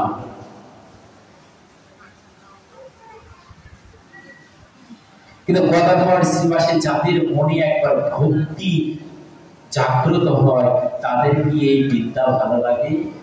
জড়বিদ্যা যত মায়ার বৈভব, তোমার চরণে বাঁধা। এই চরণের বিদ্যা দিয়ে কি হবে? জাগতিক উপাধি পাবেন, পদবি পাবেন, কিন্তু পরমার্থিক জগতে এই বিদ্যা কোনো কাজে আসবে না। পরমার্থিক বিদ্যা যেটা সাধুগুরু বৈষ্ণবের কৃপায় পাওয়া যায়। জড়বিদ্যা যত মায়ার বৈভব, তোমার চরণে বাঁধা। মহাপ্রভু সকল টোল খুলে শিক্ষা দিতে লাগলেন। অনেক দিন পিতৃ বিয়োগ হয়ে গেছে, মহাপ্রভু চিন্তা করলেন আমি যাই একবার পিতৃ পিণ্ড দান করে আসি গয়াতে গিয়ে। গয়াতে গেলেন পিতৃ পিণ্ড দান করতে গিয়ে সে গয়াতে গয়াসুরের পক্ষে ভগবানের চরণ চিহ্ন দর্শন করে ওই চরণ চিহ্নে যখন নেত্র দিলেন, তখন ওই নেত্র যেন সরাতে পারছেন না। নেত্র দিয়ে যেন অঝোর বেগে নয়ন ধারা প্রবাহিত হচ্ছে, আর যেন গৌরহরিকে চেনা যাচ্ছে না। যে গৌর পণ্ডিত ছিলেন, জ্ঞানী ছিলেন, সেই গৌরহরিকে চেনা যাচ্ছে না। অঝোর নয়নে কাঁদছে, দেখে যেন মনে হচ্ছে কিশোর নয়, যেন কিশোরী ফুপিয়ে ফুপিয়ে কাঁদছে। কোন ছেলে এমন ভাবে কাঁদে না, নারীরা যেমন মুখে বসন দিয়ে ফুপিয়ে ফুপিয়ে কাঁদে, আজ গৌরহরি যেন বসন দিয়ে কাঁদছে। পরপরতা বলছে যে গৌর আজ কিশোর নয়, যেন কিশোরী হয়েছে। কি এমন স্মরণ করেছে, কি সরি সরি সরি গৌর কিশোরী হয়ে গেছে। ওই যে নয়নের ধারা খুলে গেল, আর বন্ধ হলো না। সকল ভক্তগণ, সে তার সঙ্গে ছিলেন চন্দ্রশেখর, তার মামা, তিনি ধরে নিয়ে আসলেন সেই নবদ্বীপে শচী মায়ের কাছে। কিন্তু শচী মায়ের কাছে কি করবে, তার ওই ব্যাধি রয়ে গেছে। শুধু হা কৃষ্ণ করে তোমায় দেখা পাবো। গৌরাঙ্গ মহাপ্রভু প্রতিদিন নারায়ণ বিগ্রহের সেবা করতেন। বাড়িতে পৈতৃক একটি মূর্তি ছিল, নারায়ণ শিলা, সেই শিলাই সেবা করতেন। আজ সেই শিলাতে সেবা করতে গিয়েছেন, সেবা করতে পারছেন না। নারায়ণের শিলা দর্শন করে যেন অঝোর নয়নে কাঁদছে, নয়নের ধারা যেন থামছে না। দেহ ভ্রমিত হচ্ছে, কম্পিত হচ্ছে, নয়ন ধারায় বসন ভিজে গেল। মহাপ্রভু দেখুন কেমন সদাচার বলছেন যে নয়ন ধারায় যখন বসন ভিজে গেল, তার এই বসনটা অপবিত্র হয়ে গেছে, খুলে রেখে দিন। অপবিত্র কখনো দেহ থেকে কোনো জিনিস যদি বের হয় আর সেটি যদি বসন থেকে তখন অপবিত্র হয়ে যায়। মহাপুরুষ সদাচার শিক্ষা দেখুন। বসনটা খুলে আবার শুভ্র বসন করে আসলেন, আবার নয়নে ভিজে গেল। আবার খুলে রাখলেন, আবার নতুন বসন করে আনলেন, আবার ভিজে গেল। মহাপ্রভু গদাধরকে বলেছে যে গদাধর আজ থেকে হয়তো বিগ্রহ সেবা করা হবে না। আমি হয়তো বড় অপরাধ করেছি, তাই ভগবান আমার থেকে বিগ্রহ সেবাটাও কেড়ে নিয়েছে। আজ থেকে সেবার ভার তোমার উপরে থাকলো গদাধর। সেদিন থেকে গৌরহরি আজ বিগ্রহ সেবা করতে পারে না, গদাধর সেবা করে। গদাধর মনে মনে ভাবে যে আহা, এতদিন তো তোমাকে কাছে পাইনি, আজ তোমাকে সেবা করার সুযোগ পেয়েছি। নারায়ণ সেবার সেবা দিব, সেই ভোগটা তোমাকে তো সেবা দিতে পারত। মহাপ্রভু বিয়ে হয়েছিল সেই বিষ্ণু প্রিয়ার সঙ্গে, প্রথমে লক্ষ্মী প্রিয়ার সঙ্গে বিয়ে হয়েছিল। মহাপ্রভু এই বঙ্গদেশে যখন বিদ্যা বিতরণের জন্য এসেছিলেন, তখন প্রভুর বিরহ সর্প লক্ষ্মীর ছিল, সেই বিরহ সর্পে লক্ষ্মীর মৃত্যু হলো। আমরা অনেকে বলি যে লক্ষ্মী প্রিয়াকে সর্প দংশনে মৃত্যু হয়েছে, তাই বলি না? লক্ষ্মী প্রিয়াকে নাকি সর্প দংশন করেছে, কিন্তু না, তিনার তো পরিবার, তিনাদের তো কোনো সর্প দংশনে মৃত্যু হয় না। এই জন্য বলছে যে গৌড়ীয় ভাব দ্বারা বুঝতে হলে অবশ্যই তাকে দর্শন শাস্ত্র জানতে হয়, ব্যাকরণ, অলঙ্কার, ছন্দ এগুলো বিষয়ে জানতে হয়, না তো পদের ব্যাখ্যা করা সম্ভব নয়। শিক্ষার প্রয়োজন নয়, অথচ এই শিক্ষা না হলে ওই শিক্ষাকে ধরা যায় না। মহাপ্রভু আগে এই শিক্ষাকে অর্জন করেছে, তারপরে ওই শিক্ষাকে উপদেশ দিয়েছে। কি বললেন? যে প্রভুর বিরহ সর্প লক্ষ্মীর ছিল। বিরহ রূপ সর্প, জগতের সর্প নয়, বিরহ রূপ সর্প, ইতি বিরহ সর্প।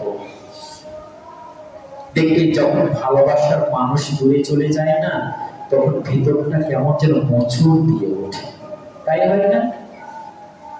ছোট্ট একটি দৃষ্টান্ত দিই।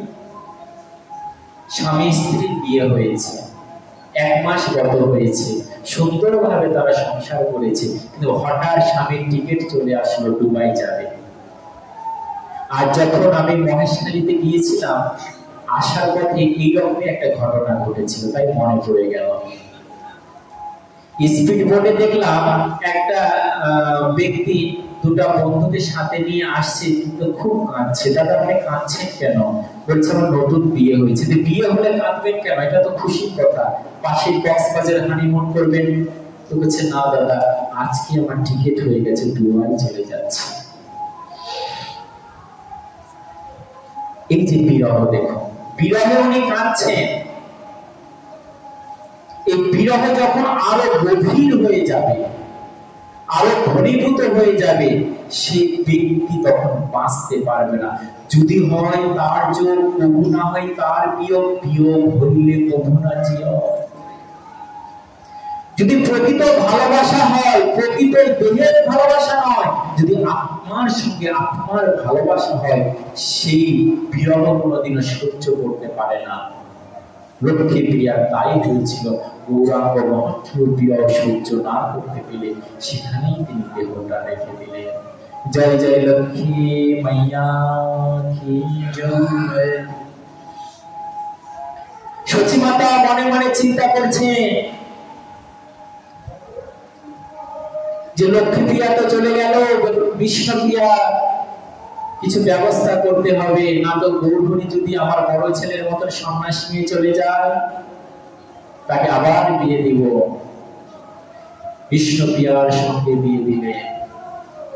বিষ্ণু প্রিয়ার বাবা জগন্নাথ মিশ্র মেয়ের বিয়ে বলে কথা অনেক খাট পালঙ্ক যৌতুক দিলেন, অনেক মূল্যবান দ্রব্য দিলেন, কিন্তু পিতা তো জানেন না যে মেয়ের কপালে খাট পালঙ্কের সুর। পিতা তো এটি জানেন না যে আমার মেয়ের ভাগ্যে সে পালঙ্ক সুখ নাই।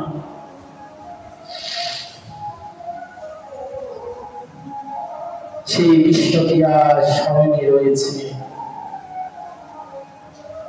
গৌরহরি করলেন কি, সেই বিষ্ণুপ্রিয়াকে পরিত্যাগ করে বৃন্দাবনে ছুটেছে। সচী মাতাকে দূর হতে প্রণাম করলেন, নবদ্বীপবাসীকে দূর হতে প্রণাম করলেন। সে গঙ্গা এপার থেকে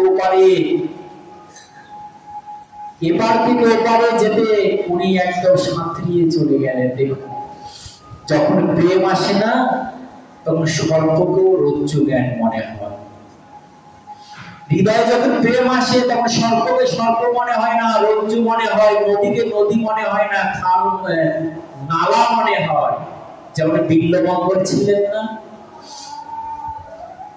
চিন্তামণির প্রেমে যখন পড়েছিলেন, দরজা বন্ধ, ঝড় বৃষ্টি হচ্ছে, চিন্তামণি বেশ্যা করলেন কি দরজা বন্ধ করে উপরে রয়েছে।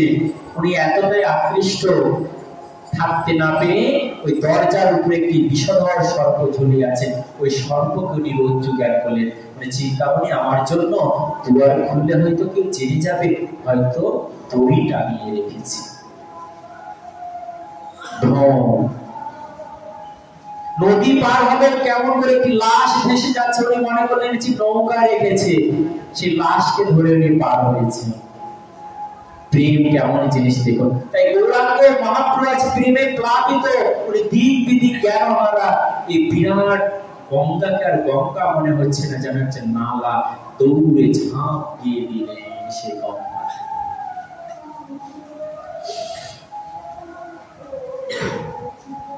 চলে আসলেন সেই কেশব ভারতীর কাছে,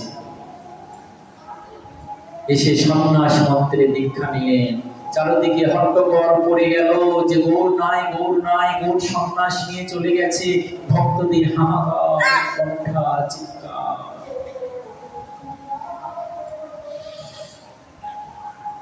উৎকণ্ঠা চিৎকার, ব্যাকুলতা, যে নদিয়া আজ শূন্য অন্ধকার হয়ে গেল, মণিহারা ফণি হয়ে গেল।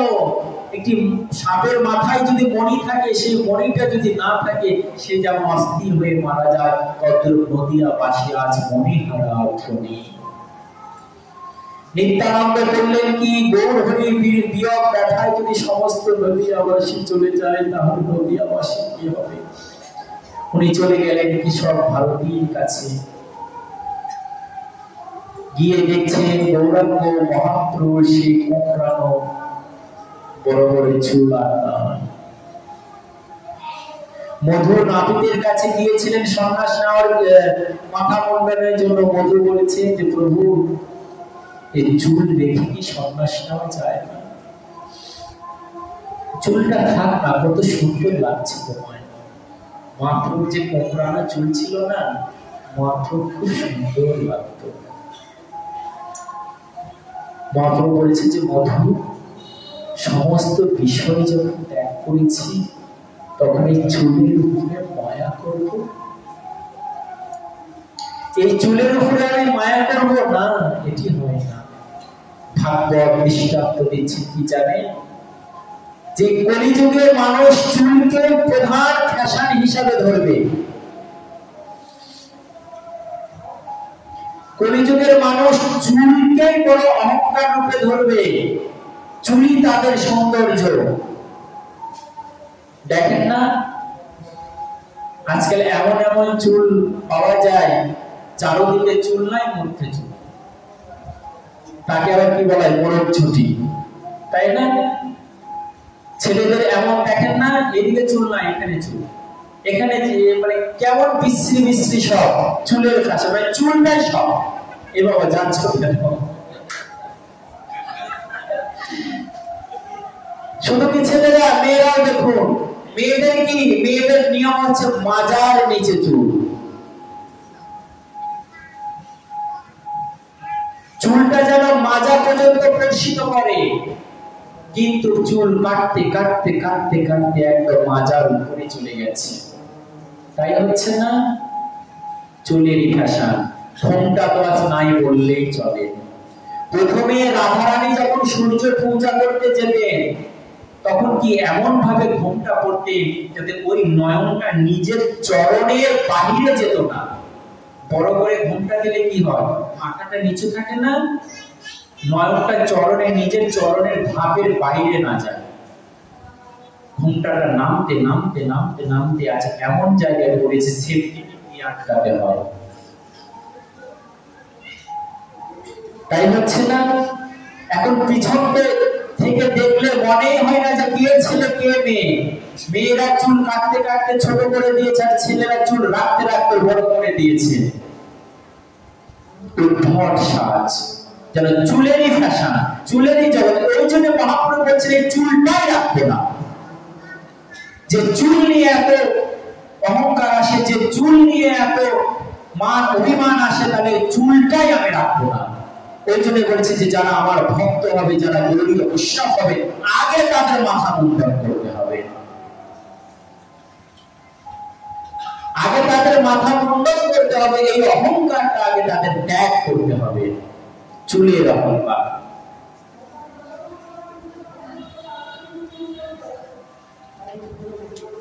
মধুনাপি সেই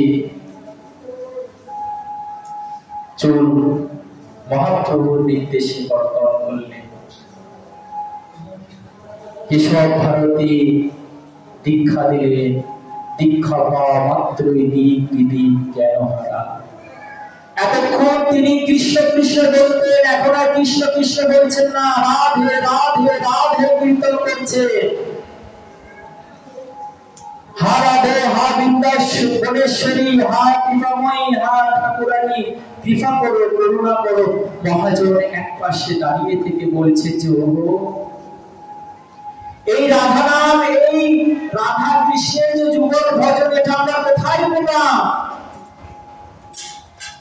এই যে রাধা নাম কীর্তন আজ আমরা করছি, এটা কোথায় পেতাম?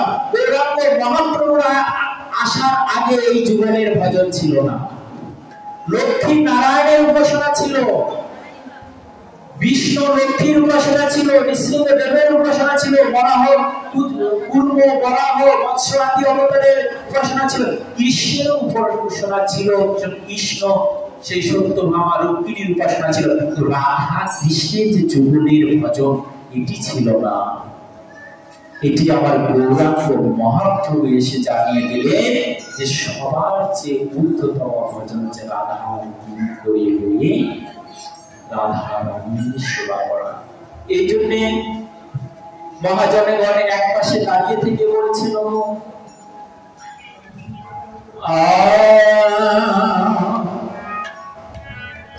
যদি গৌরাঙ্গ না হইত কেমনে হইত, কেমনে ধরিতে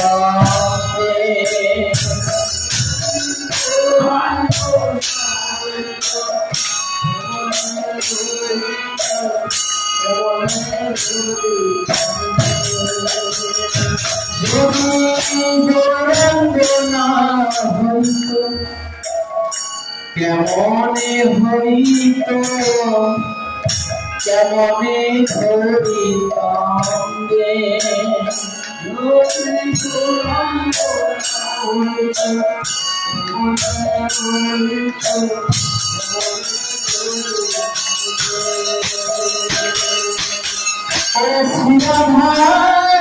মহিমা প্রকাশ শিব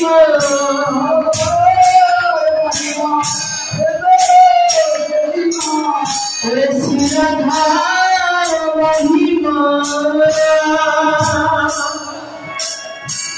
প্রকাশ শিব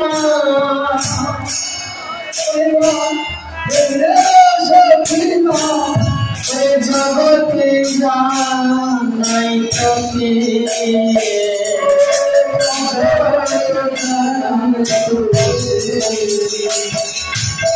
বড় বড় কি যাত্রা কে জানা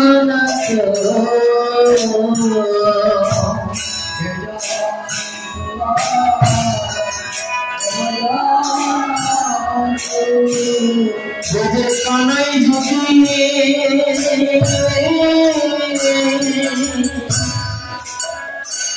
আমার করুণা হইত বলে বলে কি জানতয়া বিলে জানত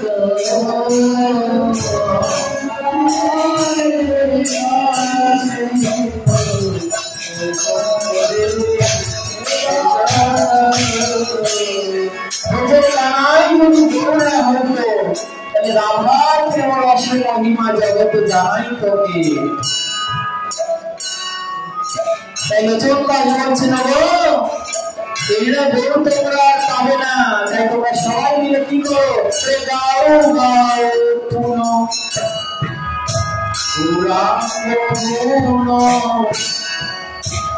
আর নাহি মনে আশা।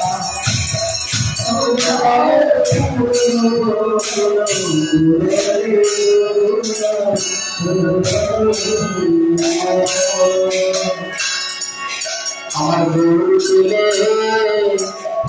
সবই মিলে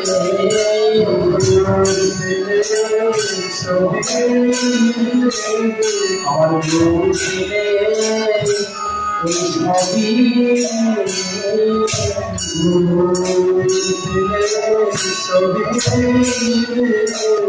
কৃষ্ণ আমার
যদি গুরু না হইতো কেমন হইতো কেমন হইতাম। রাধার মহিমা প্রেম রস সীমা জগতে জানাই তো কি।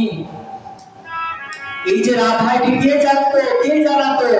আমার গুরু যদি না আসতো। সেই গৌর হরি আজ রাধা নাম কীর্তন করতে করতে বৃন্দাবনের পথে ছুটছে। কোথায় বৃন্দাবন, কোথায় বৃন্দাবন? এদিকে নিত্যানন্দে প্রভু ছুটে আসলে যে একবার নদিয়াবাসীকে যদি গৌরকে দর্শন না করা হয়, নদিয়াবাসী আর প্রাণে বাঁচবে না।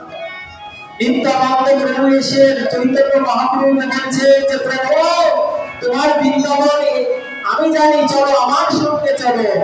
ভুলিয়ে ভালিয়ে শান্তিপুরে নিয়ে আসলেন।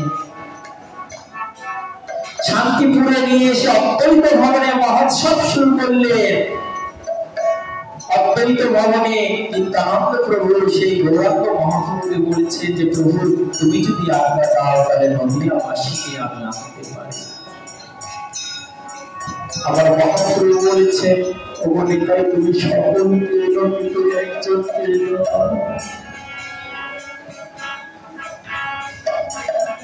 রাগে নেই, সকলকে এলো কিন্তু একজনকে এলো হইবে।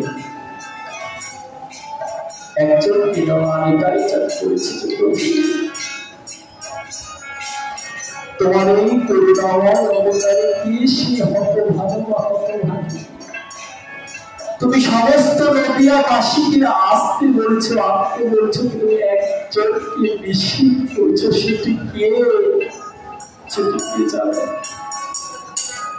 সেটি হচ্ছে আমার বিশ্ব। কেন? কেননা সন্ন্যাসের পরে নিজের স্ত্রী দর্শন করতে না।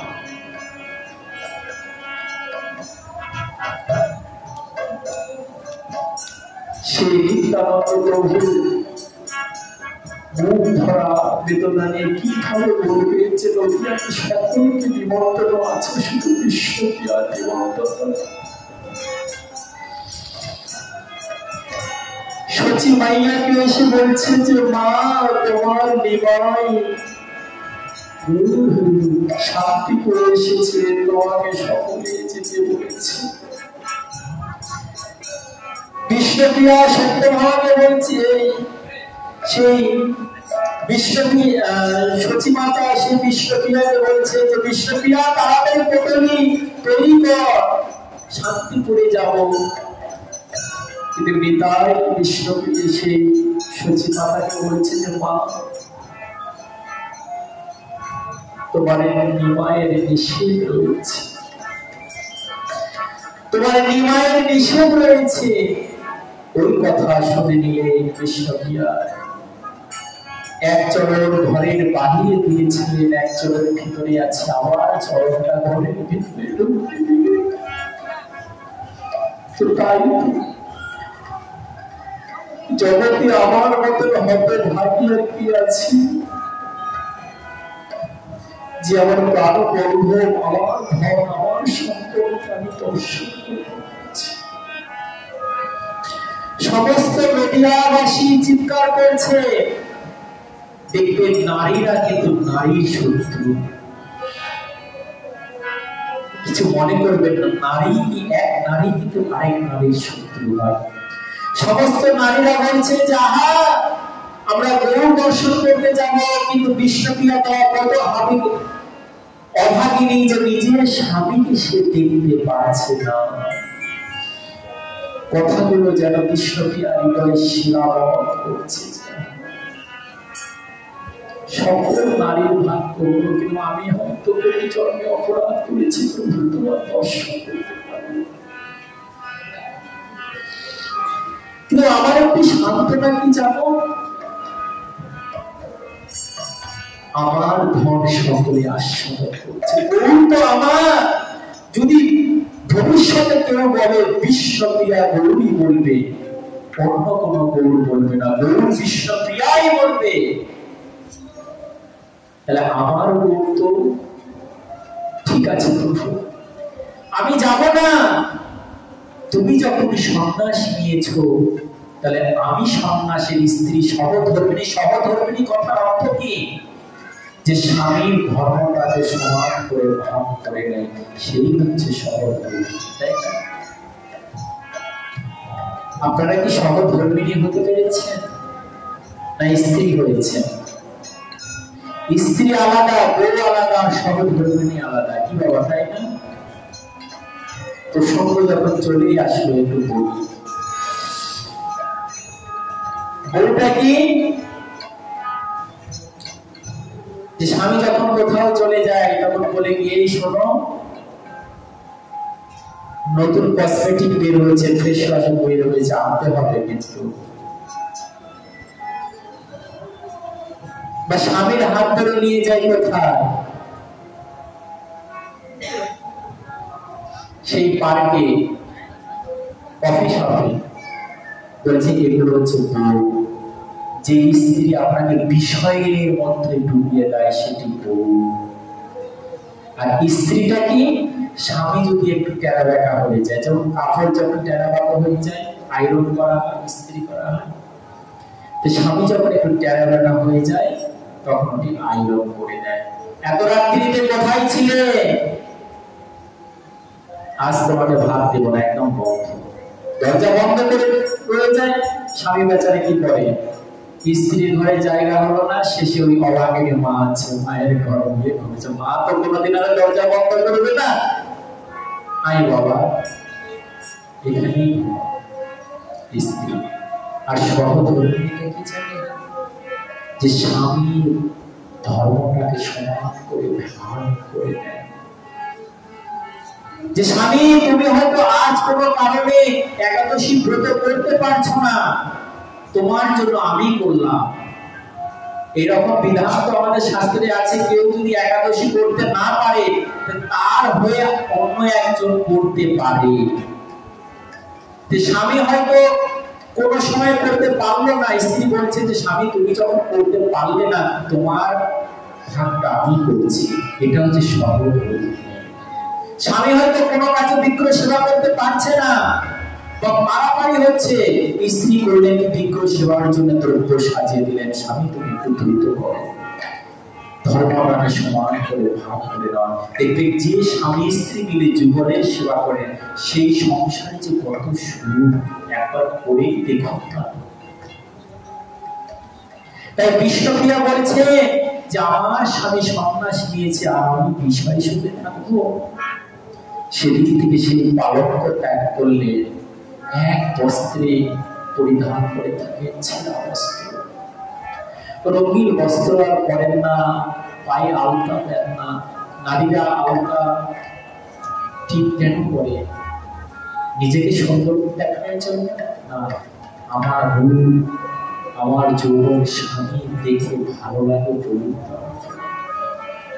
বিষ্ণুপ্রিয়া বলছেন যে আমার রূপ যৌবন যখন দেখার মানুষ নেই, আমি এগুলো করবো কেন? আমি আজ থেকে এগুলো করবো না। নারী সবচাইতে শখের জিনিস হচ্ছে তাদের সাজ। আজ বিষ্ণুপ্রিয়া সেই শখের জিনিসটি ত্যাগ করে দিলেন। জগতের কোন নারী যদি আমার গৌর ভজন করতে চান, আমার গৌরাঙ্গ মহাপ্রভু কৃপা পেতে চান, তারা বিষ্ণুপ্রিয়ার জীবনী একবার দর্শন করুন।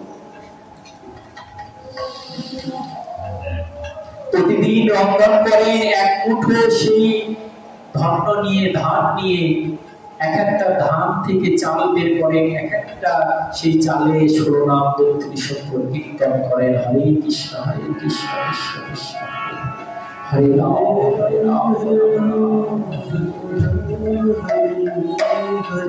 সেই এক মুষ্টি তন্তুর দ্বারা রন্ধন করেন, সেটি দিয়ে নারায়ণের সেবা হয়, সেটি দ্বারা আবার সচিমায়ের সেবা দেন, আবার যদি কোনো অতিথি আসে তাদেরও সেবা দেন, যদি থাকে তো সেবা করেন, না থাকলে নাম গ্রহণে ঘুমাসি থেকে যান। একই বস্ত্র দ্বারা চান করেন, ওই গায়ের মধ্যেই বস্ত্র শুকিয়ে যায়। আহার নাই বিহার নাই, সর্বদাই গৌর মন্ত্রে চান করেন। বিষ্ণুপ্রিয়া কি সুখ পেলেন, ভগবানের স্ত্রী হয়েও কি সুখ পেলেন? বলছে যে সুখ, গৌরীয় বৈষ্ণবের সুখটা কি জানে? পেয়ে সুখ নয়, পাওয়ার যে না পাওয়ার মধ্যে যে কত প্রেম, কত ভালোবাসা, কত তৃপ্ত, এই অবস্থানে যে আসেন তারাই জানে। পাওয়াতে সুখ নাই, না পাওয়াতে সুখ। বিরহে সুখ, বিরহের এক প্রকার সুখ থাকে, পেলে তো পাওয়া ফুরিয়েই যায়। এই পাওয়ার সুখ কতক্ষণ, ক্ষণিকের, তাই না বাবা? গভীরের কথা বুঝে নিয়ে পাওয়ার সুখ, তৃপ্তর সুখ ক্ষণিকে, যেই সুখটা পেয়ে যাবেন আর ভালো লাগবে না। কিন্তু না পাওয়ার যে একটি সুখ, এটি যত না পাবেন তত যেন সুখ হৃদয়ের অনুভব হবে। বিষ্ণুপ্রিয়া মায় আমার সেই সুখ অনুভব করছে। জগতে তোমরা পেয়ে সুখ করলে, কিন্তু আমি না পেয়ে আমি সুখ অনুভব করছি। তাই জগতে বাসী সকলে গৌর দর্শন গেলে সচি মাইয়া। মহাপ্রভু সেই সন্ন্যাস নিয়ে চলে গেলেন বৃন্দাবনে, সেই পুরুষোত্তর ধামে গেলেন, বৃন্দাবন দর্শন করলেন, কিন্তু সন্ন্যাস জীবনে একবার নিজের জন্মভূমি দর্শন করতে হয়। একদিন চলে আসলেন সেই নবদ্বীপে, অনেক দিন হয়ে গেল। এসে দেখছেন মহাপ্রভুর যেটি বাড়ি ছিল সেটি চাল পড়ে গিয়েছে, বৃষ্টি আসলে জল। কি ঠিক করবে? বাড়িতে যদি কোনো ছেলে না থাকে, ঠিক আমরা ঘর বাড়ি কেন করি? নিজের সুখের জন্য না। আমাদের সুখের পবিত্র, সুখের পবিত্র চলে গেছে, আমরা সুখ করবো না। ঘরবাড়ি ভেঙে যাচ্ছে, কেউ ঠিক করেছে। গ্রামে হইচই পড়ে গেল যে গৌর এসেছে, গৌর এসেছে। বিশ্বপ্রিয়া মায়া বলে ছুটি আসলেন সেই গৌরের চরণে। অদূর হইতে সেই গৌরহরিকে চরণে প্রণাম করলেন। মহাপ্রভু বিশ্বপ্রিয়ার অঙ্গবন্ধুকে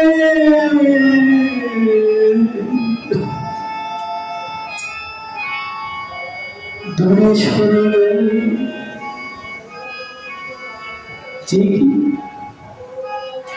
জীবনে তো আমি কোনদিন কোন নারী স্পর্শ করি না,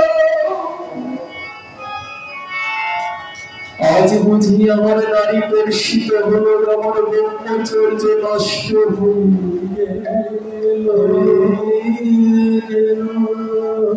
কে কে তুমি কে?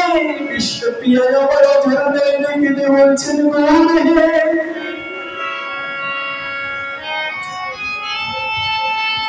একবার সেই স্থানে নিজেকে ভাবো, সেই স্থানটি একবার দর্শন করো যেখানে নিজের প্রাণধন সামনে দাঁড়িয়ে নিজের প্রাণ সম্পদ কিন্তু আমি স্পর্শ করতে পারছি না, সামনে বেদ রূপী বাধা দাঁড়িয়ে আছে, সন্ন্যাস স্পর্শ করতে না। এই জগতে বুঝি আমি একলাই অপরাধী, জগতে কতজনে তোমার আলিঙ্গন পেয়ে ধন্য হলো।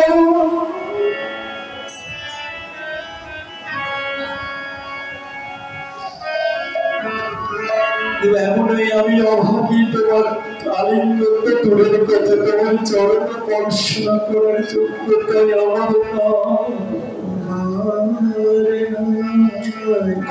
যদি আমার মনে আমার জন্য হয় তুমি নারী করে দিও না,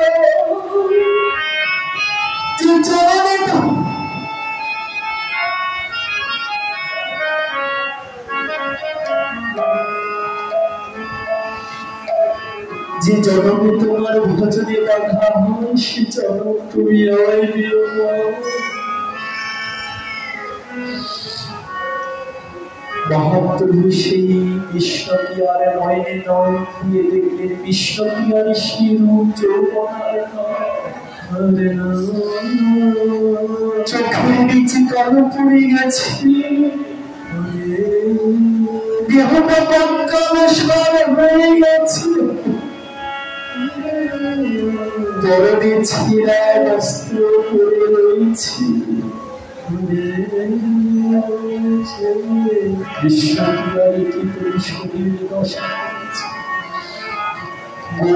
আমি শরীর জন্য কেন দিব, যে শরীর আমার তোমার সেবা মানব, সে শরীর নিয়ে আমি সাজিয়ে কি করবো, সিঙ্গার কি করবো?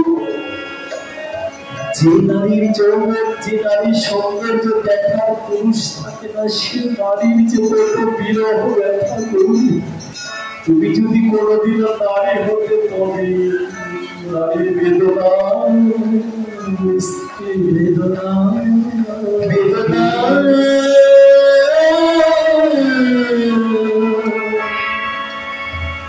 বেদনা বেদনা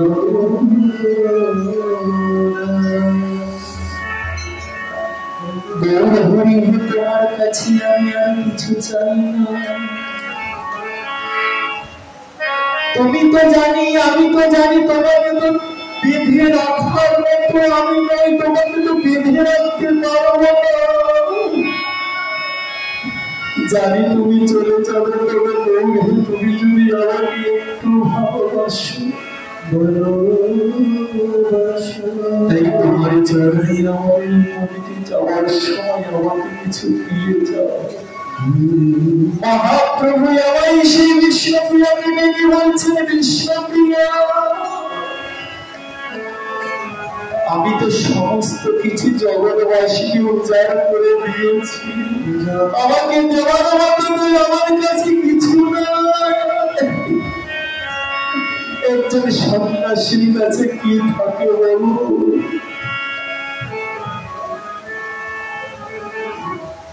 তবে বিষ্ণুপ্রিয়ায় আমার কাছে একটি জিনিস রয়েছে,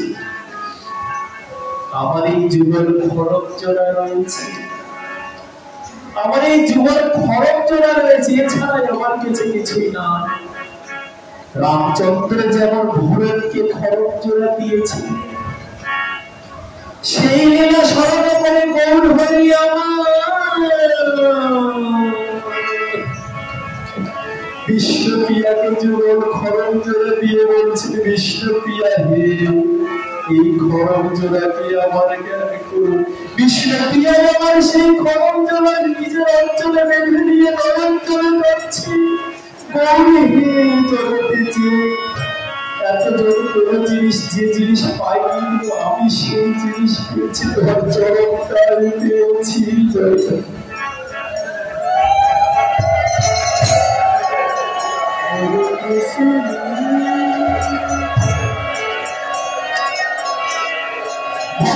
ভগবানের কাছে কি চায়?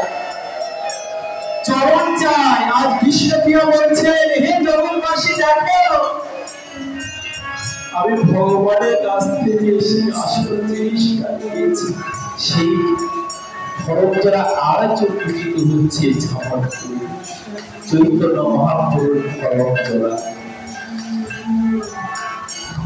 সেই থেকে গৌরাঙ্গ মহাপ্রভুর খড়গ জোড়া ত্যাগ হয়ে গেল। সেই থেকে মহাপ্রভু আর চরণে কোনো পাদুকা দেন না, খালি পায়ে বিচরণ করে। মহাপ্রভু মনে মনে ভাবছেন, যা বিষয়ের এই একমাত্র চরণ সেই পাদুকা ছিল, আর সেটিও চলে গেল, আরো আমি মুক্ত হয়ে গেলাম। এই গৌরাঙ্গ মহাপ্রভু